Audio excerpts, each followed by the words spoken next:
네, 현장 취재 종목 한라인입니다. 박정윤 기자 자리했습니다. 어서 오십시오. 네, 안녕하십니까. 좀 전에 작가한테 첩보를 받았습니다. 네, 이 시간 코너 7분 이상 안 주시면 다른 방송으로 옮겨가시고 다른 코너로 왜 그런 말씀을 하셨을까? 어떤 기업이길래? 뭐 그동안 이제 취재를 이제 많이 하다 보니까 네. 그 취재 이제 뒷 얘기도 좀 있을 수도 있고 그렇죠. 또 시간이 그런 좀 부분은 제한적으로 모집하시죠? 네, 조금 이제 부족한 면이 없지 않아 있어서 좀 그렇게 압력을 좀 행사했습니다. 네. 네, 여담이었으니까 자 이제 기업 얘기 나눠보죠. 어떤 기업을 브리핑을 좀 해주시겠어요? 혹시 이제 경매하는 회사 좀 들어보셨죠? 세계적으로 이제 뭐 그 크리스티, 소더비라니 네, 이런 회사들이 있는데 네. 국내에도 보면 이제 서울 옥션 그리고 이제 K 옥션 그다음에 마이아트 옥션이라는 회사가 있는데 그 중에 오늘은 서울 옥션이 이제 그 국내 최초로 1998년도에 설립이 됐고 서울 옥션은 상장 기업이죠. 그렇죠. 네네. 유일하게 또 지금 코스닥에 상장이 돼 있는 업체입니다. 자본금은 이제 82억 5천만 원으로 국내에 벌써 그 경매한 횟수가 133회까지 지금 진행을 했고 2008년부터는 홍콩에서 매년 2차례씩 그 경매를 지금 하고 있는 아시아의 대표 경매 회사로 지금 자리매김하고 있습니다. 여기에 그 정부의 지난 9월 24일 미술진흥 중장기 계획이 발표가 되면서 네. 국내 미술 시장이 그야말로 좀 더 커질 것이다 이런 얘기가 나오면서 그 서울 옥션이 이제 시장으로부터 점점 이제 곽광을 좀 받고 있는 회사이기도 합니다. 네. 이 큐레이터 분한테 사실 그림 얘기를 좀 들어봤는데 들어도 모르겠더군요. 아직은 문외한이라서 대부분이 이제 식견이 좀 얕으신 분들은 잘 모르실 수도 있는데 네네. 이 경매가 상당히 또 다른 시장으로서 성장하고 있다고요. 오늘 나온 뉴스 보니까 시중에 부동 자금이 어마어마하다 그래요. 투자처를 못 찾아서. 이것도 하나의 재테크 수단이나 투자처로 또 각광을 받고 있는 모양인 것 같은데 이 경매 회사 서울 옥션을 다녀오셨다고요. 좀 더 하나하나 구체적으로 들어볼까요? 네. 우선 이제 그 매출이라는 부분이 좀 있는데요. 그렇죠. 우리가 이제 단순하게 이야기했을 때 과연 경매를 했을 때 어떤 매출이 발생하느냐 쉽게 생각하면 이제 수수료라는 개념입니다. 물건을 이제 그 의뢰하신 분 그리고 이제 물건을 사신 분 이 두 분들한테 이제 그 수수료라는 걸 받는데요. 이 비중이 한 31%가 되고 경매 낙찰가가 보통 5천만 원 이하인 경우는 15%, 5천만 원에서 뭐 1억 원 이상일 경우는 12% 이렇게 나눠지고 있고 또 위탁을 했을 경우도 이제 300만 원을 기준으로 해서 15%와 이제 10%로 적용이 되는 겁니다. 또 이제 미리 유명한 작가의 작품을 미리 사서 네. 또 그걸 원하시는 분한테 이제 1대1로 이게 하는 경우가 있어요. 소개를 해서. 그랬을 경우도 이제 대부분 거기서 수수료라는 개념을 얹어서 이제 파는 부분이 있는데 그런 부분들이 대부분 이 매출로 이렇게 연관이 돼 있는 거죠. 네. 그러니까 물론 뭐 미술품을 담보로 대출하는 부분도 있습니다. 담보 대출이 됩니다. 그렇습니다. 네. 그런 부분들이 아마 거의 다 이제 매출로 이제 비중을 구성하고 있는 거죠. 네. 저 해바라기 그림. 네. 이 그림은 네, 모르겠습니다. 네. 자, 이 OTC의 개념 아니겠어요? 장외 거래라고 할 수 있는데 우리가 주식 시장은 장내 거래로 전산으로 호가를 보면서 다 이제 거래하는데 장외 거래는 호가 자체가 없잖아요. 매도 호가와 매수 호가가 명확치 않기 때문에 그것을 중개해주고 거기에 따른 수수료가 이 기업의 이익이 된다. 이렇게 이해하면 맞겠습니까? 네, 그렇습니다. 네. 자, 서울 옥션 최근 자회사 실적 개선 재료가 모멘텀이 좀 되는 걸로 알고 있습니다. 네. 2008년도에 홍콩에 설립한 100% 지분 자회사가 중국의 미술 시장 이 경매 시장 확대입니까? 그렇죠. 실적이 좋아진다고요? 네네. 홍콩에 이제 자회사가 있는데요. 이 부분에 대해서 일단 직접 회사 관계자 얘기를 한번 들어보시고 얘기를 나눠보도록 하겠습니다. 네. 저희가 홍콩 법인 설립한 이후에 최초로 흑자전환 했고요. 금년도에도 그 성장세를 계속해서 유지해 나갈 것으로 기대하고 있습니다. 그 이유는 그 중국 현대미술품 시장이 최근에 급성장을 했는데요.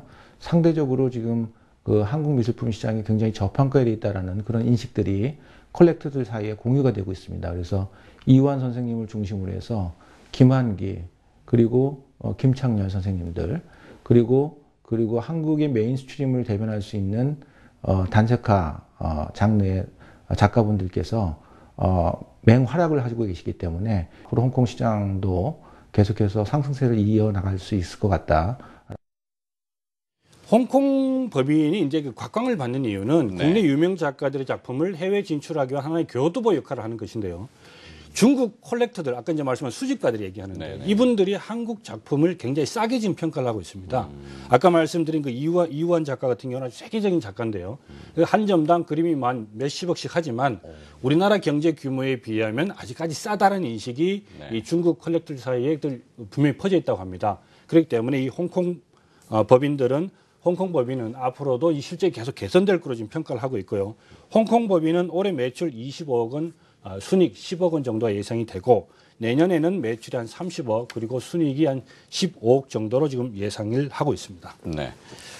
일반 투자자분들이 생각하시면 그림 한 폭에 수십억, 상식적으로 이해가 안 된다고도 하실 수 있어요. 그렇죠. 네. 이 몇백억짜리도 사실 있습니다. 그렇죠. 네. 네. 근데 그 시장이 분명히 존재하다라는 거, 뭐 네. 거기에 관련된 기업이 서울 옥션이라는 거. 서울 옥션은 이제 우리는 수익성을 좀 많이 봐야 되고, 그렇죠. 쳐나갈 수 있는 그 리얼리티, 실체만 좀 보면 되는데, 네. 홍콩 자회사의 이익이 점점 커질 것으로 예상이 되고 있다는 이 브리핑 내용을 좀 들어봤고요.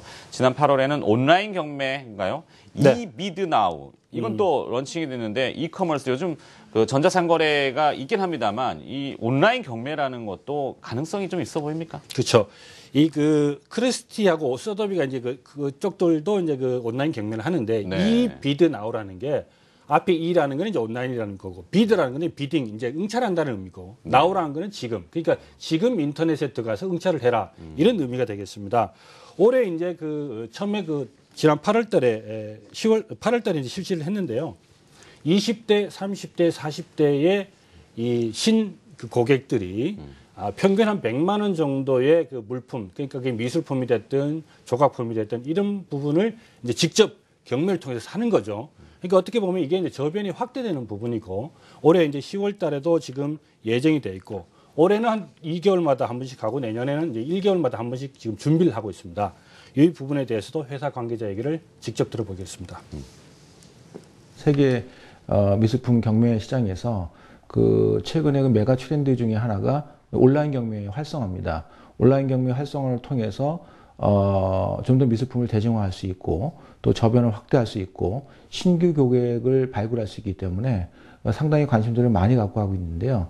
저희도 지난 8월 달에 제1회 그 이비드 나우를 실시를 했는데 76% 낙찰률에 6억 6천만 원의 낙찰 총액을 기록을 해서 최고의 낙찰률과 최대의 낙찰 금액 온라인 경매 중에서 그 기록을 했습니다. 그래서 30, 40대에 새로운 신규 고객들이 많이 창출이 됐고.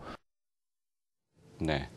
자, 이 자칫 잘못 들으면 이 천상계와 이 인간계 이 중간에 브릿지가 없어요. 네. 프린트 베이커리 사업 이게 좀 연결고리가 될까요? 네. 이게 뭡니까? 이 프린트 베이커리 쉽게 얘기하면 유명 작가의 작품을 사서 이걸 이제 복사를 합니다. 라이센스는 그러면 그림을 보유하고 인지세를 주는 있는, 거죠. 그러니까 그 작가분한테 그러니까 한 점당 이렇게 얼마를 주는 걸로 계약, 그렇죠. 그렇게 계약을 했는데 네. 이 부분이 이제 뭐냐면 유명 그림을 너무 비싸서 못 사니까 네네네. 그렇게 이제 복제된 거를 이제 10만 원에서 한 200만 원 단위로 이제 가격을 조정해서 카피 제품이죠. 그러니까 복사된 제품인데 그 부분들이 이제 요즘 그 시대 상황에 맞게끔 집에 어떤 인테리어를 추구하는 그런 인식들이 높아가기 때문에 이 사업이 지금 진행 중에 있고요. 아니, 프린트 베이커리라 그래서 빵에다가 베이커리 뭐 합니까? 거기 나오네요. 빵을 고르듯. 그렇지. 빵을 고르듯. 그렇죠. 이제 그렇게 베이커리 가면 빵을 고르잖아요. 네, 그러니까 그 여러 가지 그림들을 쇼핑하듯이 하나씩 이제 난 이걸 사겠다, 이걸 사겠다. 이게 다 근데 복제된 제품이죠.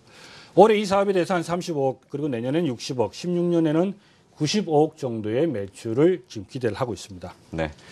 제가 워낙 문외한이다 보니까. 자, 이 서울 옥션에 그 장기적으로, 정부의 미술진흥 중장기 계획이 발표됐는데 이 정책하고는 어떤 연관성이 또 있습니까? 미술 시장을 2018년까지 6,300억 정도 규모로 키운다는 얘기가 주요 골자인데요. 자, 여기의 핵심은 뭐냐면, 일부 그 소장돼 있다. 좀 이렇게 약간 그 부정적인 이미지가 있었지 않습니까? 네. 이 부분은 이제, 좀 저변을 확대한다는 의미가 될 것이고, 또 국내의 유명 작가들의 작품을 해외에 진출하는 또 그런 계기가 될 것이다. 이렇게 지금 평가를 하고 있습니다. 자, 이런 것들이 이제 활성화가 되면 가장 수혜를 보는 게 이제 서울 옥션인데요. 회사 관계자 얘기를 직접 한번 들어보도록 하겠습니다. 미술 시장 중장기 진흥 계획은 미술 시장의 대중화 그리고 양성화를 목표로 하는 것으로 알고 있습니다. 근데 이러한 그 대중화 양성화는 서울 옥션의 창립 이념하고도 딱 맞아 떨어지기 때문에 상당히 기대가 크고요. 뿐만 아니라 그 실질적인 그 세제 지원 부분이 재경부하고 협의가 돼서 조만간 빠르게는 11월 안으로 발표가 될 것으로 기대되고 있습니다. 네, 이제 회사 관계자 이야기까지 들어봤습니다. 그렇다면 이제 정리 좀 해봐야 됩니다. 서울옥션 올해 실적은 어느 정도 증가할 것으로 보시는지 박정윤 기자의 눈으로 판단하셨을 때 또 투자에 유의할 사항이 있다면 마지막으로 또 정리 좀 부탁드리죠. 네, 이 부분 뭐 사실 또 주식에 있어서 가장 중요한 부분인데요. 일단 회사 관계자 얘기를 한번 들어보시고 마지막으로 정리해드리도록 하겠습니다. 그럴까요? 네. 3, 4분기의 매출은 한 61억 정도 기록을 했고요. 영업이익은 20억 정도 기록을 했습니다. 특별히 지난 9월 달에 저희가 133회 서울옥션 메인 경매를 했는데요. 총 판매액이 최근 4년 만에 최고 금액인 83억 원을 기록을 해서 금년 4, 4분기까지 전년 실적을 훨씬 뛰어넘어서 좋은 마감을 할 수 있지 않을까 그렇게 기대하고 있습니다. 네, 지난해 매출 149억 원에 영업이익 30억 원을 기록했습니다. 방금 얘기 들으신 대로 뭐 일단 유화증권이나 업체 또 이렇게 따르면 올해 매출 한 230억 그리고 영업이익 55억 내년에는 한 293억 영업이익 한 95억 정도로 지금 예상이 되고 있습니다. 자, 투자를 할 때 조금 보셔야 될 게요. 이 그 손익이 예측, 즉 이제 경매의 어떤 물건이 예를 들어서 큰 물건이 있으면 그만큼 수수료도 많이 나오겠죠. 네. 근데 그 큰 물건이 경매가 안 될 수도 있는 겁니다. 근데 드문 현상인데 이런 부분은 조금 투자할 때 잘 보셔야 될 것 같습니다. 그렇군요. 자, 이 불편한 시선으로만 너무 보지 마시고요. 음지에서 양지로 시장이 분명히 존재하고 그 시장에 관련된 기업이 있다는 거 이렇게 요약이 되겠습니다. 현장 취재 종목 한라인 오늘 박정윤 기자가 또 수고를 해주셨네요. 고맙습니다. 네, 감사합니다.